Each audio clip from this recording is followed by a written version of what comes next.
Hey, how's it going? Mr. Dent here. Today I'm going to talk about SI units, SI prefixes, derived units, and how to convert between different types of units. Our objectives, basically, let's review basic SI units and the quantities they describe. We also want to convert between SI units, and then we also want to be able to convert between SI units and standard units. We'll just start off with one vocabulary term. A dimension is basically any kind of physical quantity. So examples of dimensions would be like length, mass, velocity, volume, density, things of that nature. Those would be examples of dimension. Now, one of the things that you're going to be required to do in this section is you're going to be taking an assessment over the SI base units. Essentially, you're just going to have to memorize this table, which I'm providing you a copy of it to put in your notebook. However, for your assessment, you need to just memorize these, and the only way, it's not something I can sit here and talk about and help you memorize. It's just something you're going to have to do. You also need to know the prefixes, the range of prefixes that I want you to know is going to be, we're going to go pico through tera. So you also need to memorize those. Now, I imagine that you probably already know quite a few of these, but it's just something you have to sit down and take that time to do it. And you will have an assessment that's just over that. Once you've done that, after that you can use your notes and things anytime you need to reference that. But just for this one assessment, you will have to memorize these. And then we also need to know the derived units, which you will be tested on that same quiz that you have for SI units and the prefixes. So for one of the quizzes for this section, you got SI units, prefixes, and then the derived units. There's not really a whole lot more I can say about that. You're just going to sit down and either make flashcards or whatever method that you prefer to use. The main thing that I want to talk about today is converting units, but before I do that, let's just quickly review this. So dimensions, so measurements of physical quantities must be expressed in units that match the dimensions of that quantity. So for example, if you're trying to measure length, you need to measure in something that relates to length. Example, meters, centimeters, so on. That's pretty obvious. In addition to having the correct dimension, measurements used in calculation should also have the same unit. So, for example, we can't mix and match feet and meters. Some of this probably sounds very obvious, but it's just one of those things that probably should be pointed out. Converting units, that's the main focus of this lesson. So here are the steps that I think are very useful to follow. So the first step, anytime you're converting between units. Now, we will convert between SI units, so like for example converting millimeters to meters or kilograms to milligrams, things like that. That'll be one set of things that you'll have to convert, and then we'll also have converting between SI and non-SI, so like feet to meters. So the first step, you want to identify your conversion factors. Now if it's SI units, you basically can just refer to the table on page 12. I'm also providing you the printed copies of those tables. And so you identify your two conversion factors, and then you would want to write a unit plan. That's basically saying I'm going to go from meters to centimeters or whatever you're solving. That way your everything is organized for you. And then once you have your unit plan, you would multiply to solve. Now, what I would do is hit pause and write these steps down. If you are not good at this, you need to be good at using conversion factors, not only to convert problems, but to solve problems. And one of the examples that we'll see in this lesson will, I believe, show you how important that is. Okay, so our first example problem. So we want to know how many meters tall a person whose height is 1,756 millimeters. So this first step is identifying the two conversion factors. So we would refer to our table of prefixes which tell us numerical values. So we're going from meters to millimeters. So meters is the base unit, and millimeters is 10 to the negative 3 of the base unit. So that basically means milli is 1,000th of a meter. So 1,000 millimeters equals 1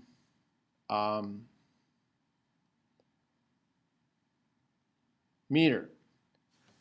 Let me make sure I got another slide. Okay, so this first step, we look at the table, see what our numerical values. So 1,000 millimeters, based on this table, 1,000 millimeters is equal to 1 meter. So let's go ahead and identify our two conversion factors based on that relationship.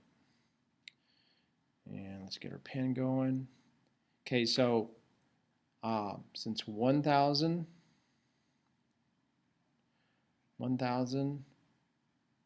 millimeters equals 1 meter, that means we can make two possible conversion factors from this equality. So in other words, in your conversion factors are going to look like this, basically fractions, and most of you have probably seen this before. So it's either going to be 1,000 millimeters per 1 meter, or 1 meter per 1,000 millimeters. Okay, so we've identified our two conversion factors. The next step is writing our unit plan. So we're going from millimeters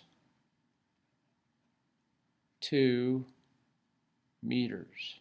This is a pretty simple example, just converting one thing to another. Now later on we'll see an example where we have a whole string of these, and that's where it's really important that you write a unit plan. That way you kind of keep things straight.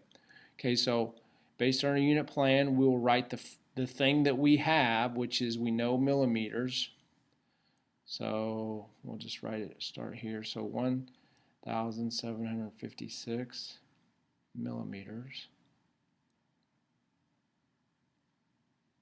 multiplied by the conversion factor that we're going to use. But before that, this is a thing that I like to do, is make that over 1. That just kind of reminds me that I'm going to have a string of fractions here. And basically, I'm just going to be using multiplication of fractions. So we want to choose the conversion factor that has millimeters on the bottom of our whatever fraction that we're going to put here, or whatever conversion factor we're going to use, one of these two. So this one has millimeters on the bottom.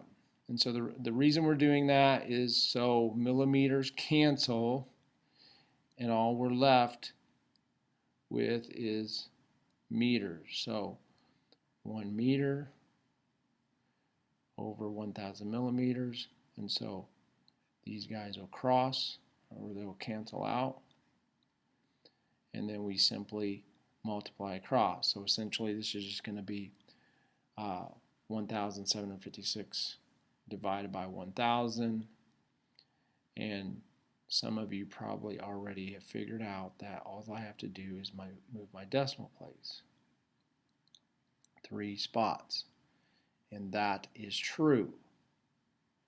However, I think it's a good practice to go ahead and get good at this little procedure. I know it's a little bit of writing, however, I think it's worth the time. Okay, so let's do another one. So here we have something that's a little more challenging because we're going to be dealing with units that we're not accustomed to dealing with. So I have a hydrogen atom. It has a diameter of 11 nanometers, and we want to express this diameter in millimeters. So let's figure out how, what our conversion factor is going to be. So that's the first step in doing so. So let's look at that table. So nano is 10 to the negative 9. So basically 1 over 1 billion. And milli is 10 to the negative 3, which is 1 over 1,000. So we kind of need to remember that when we get back to that slide. So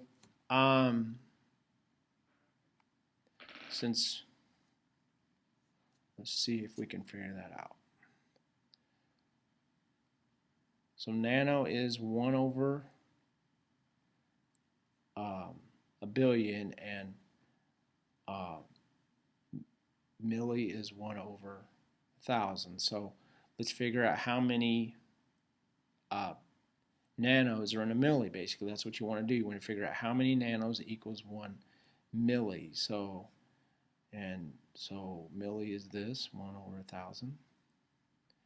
And we could divide that by 1 over, which is basically 10 to the 9, 10 to the negative 9.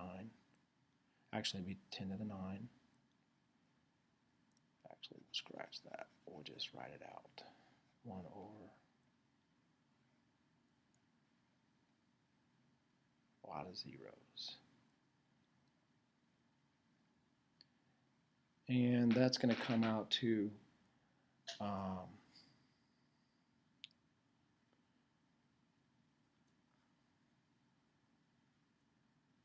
1 times 10 to the 6th. So basically, there are 100,000 nanometers in 1 millimeter. So our two possible conversion factors are going to be 1 millimeter over 1, and I'll just write this in signs. I'll just put 10 to the 6th, 10 to the 6th nanometers, just to make it a little easier to write, or 10 to the 6th nanometers over 1 millimeter. Okay, so now let's write our unit plan. So our unit plan, we're going from nanometers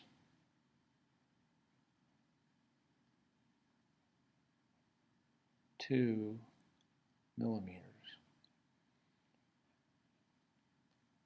So there's our plan. I'll write the work right underneath it, and that way it's all nice and organized. So we start out in 11 nanometers times, and I'll put that over 1, times, we're going to choose the conversion factor that has nanometers on the bottom, which is going to be this one. So 1 millimeter over 10 to the 6th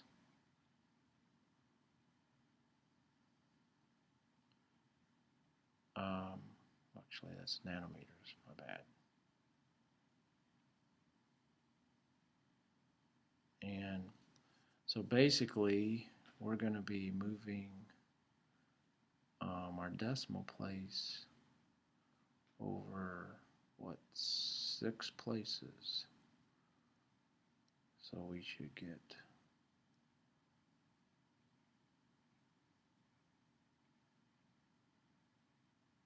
millimeters.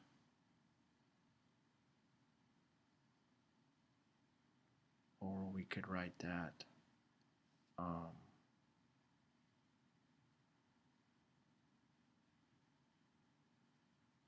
in scientific notation, but I don't think we need to.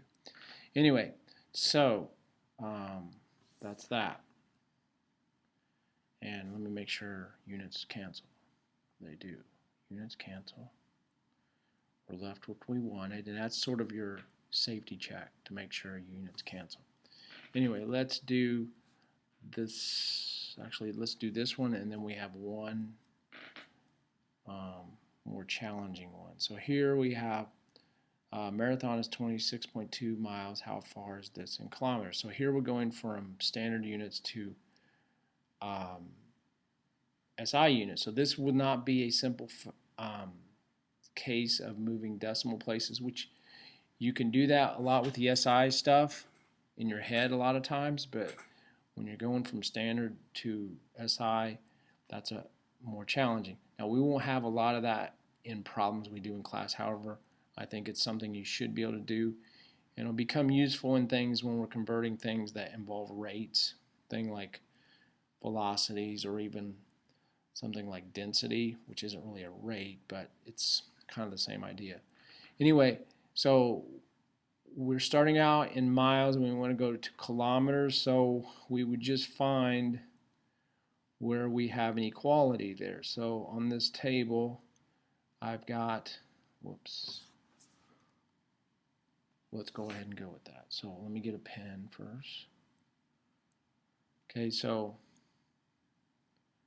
1 kilometer, so what this table is saying here is that 1 kilometer is equal to 0.6214 miles.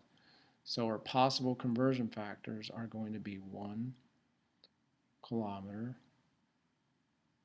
over 0.6214 miles, or the opposite, so 0.6214 miles over 1 kilometer. So let's write our unit plan. We're going from miles to kilometers, and then we write our work. So 26.2 miles over 1 times the conversion factor that we need. So we need the one that has miles on the bottom. That does have a decimal point there. So 1 kilometer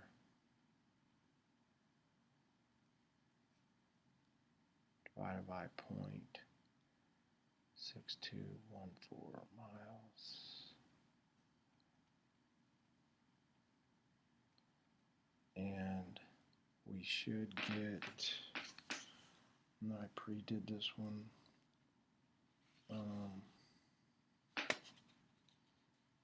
We should get 42.16 kilometers. Okay, so just to make sure we did it right, units should cancel, and we're left with the unit we wanted. So good deal. All right, now for this last one.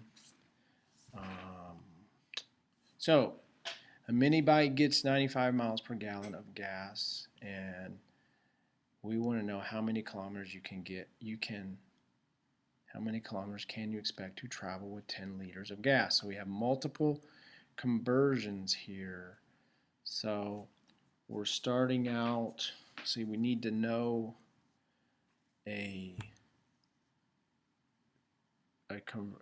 equality, or we need to know conversion factors between gallons and liters. So down here we got that. So basically what that's saying, and I'll just write them right here. So we got 1 liter per 0.2642 gallons, or 0.2642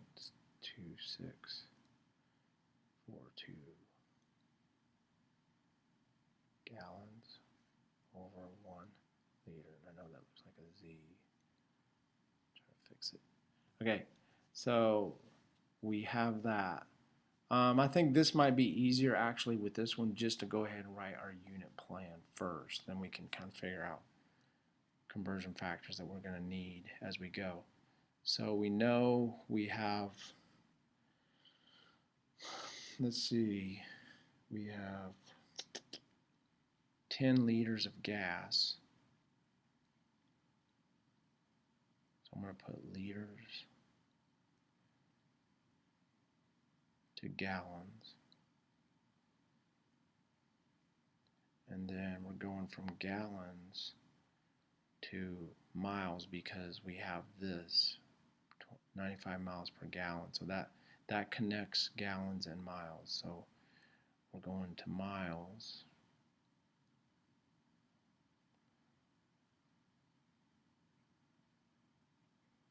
From that, and then from that we have to go to kilometers. I think this is the biggest value of writing a unit plan. It kind of so you can kind of figure out what to what to what. So since I know this is kind of the determinant of our distance that we're going to go. So 10 liters of gas. And I'll put that over 1.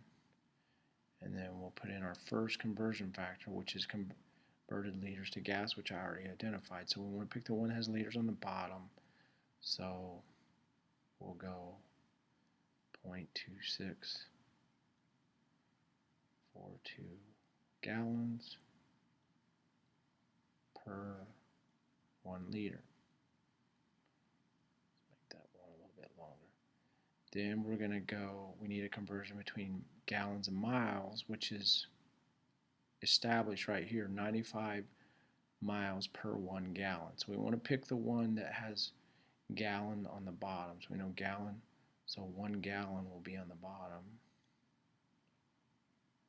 And then the 95 miles on top.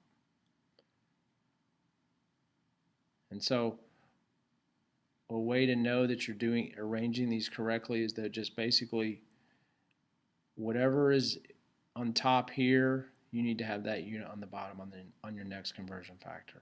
So that way everything cancels. Then we need to convert from miles to kilometers, which we used that earlier, which is right here. So basically that's saying 1 kilometer per, actually it's 0.6214 miles per 1 kilometer. So miles is on top here, so the 0.6214 miles needs to be on the bottom.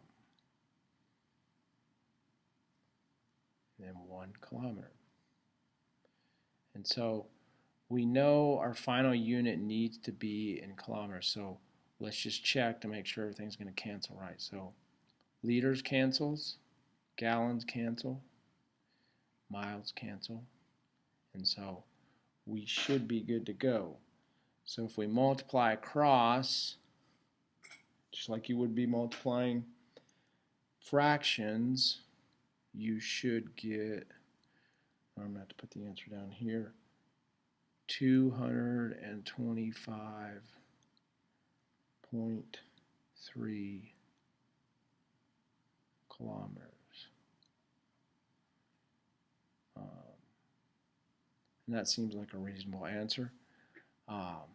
So anyway, that's doing conversions with SI units, non-SI units, and then also something that's not necessarily a unit, but more of a rate type thing. So 95 miles per gallon. And that's why I think this conversion factors method is very useful. You don't have to get into the whole thing of do I multiply, do I divide? You lay it out and it's pretty much, I think it's almost foolproof. Anyway, your assignment. So basically, your assignment for this section, you need to memorize these two sets of things. I discussed that earlier. And that's not what we want. Okay, so of course you need to memorize these two things or these three things. You're going to do a conversions practice sheet, and then you have two quizzes that you need to do. Two quizzes. They're two separate quizzes. One is just rote memorization. That's something that I'm not a huge fan of, but sometimes I think it's just something you have to do. And then you will have the converting units quiz. So you have plenty to do for this section. This concludes this screencast. I hope you enjoyed it as much as I enjoyed making it. And I guess I will see you in class.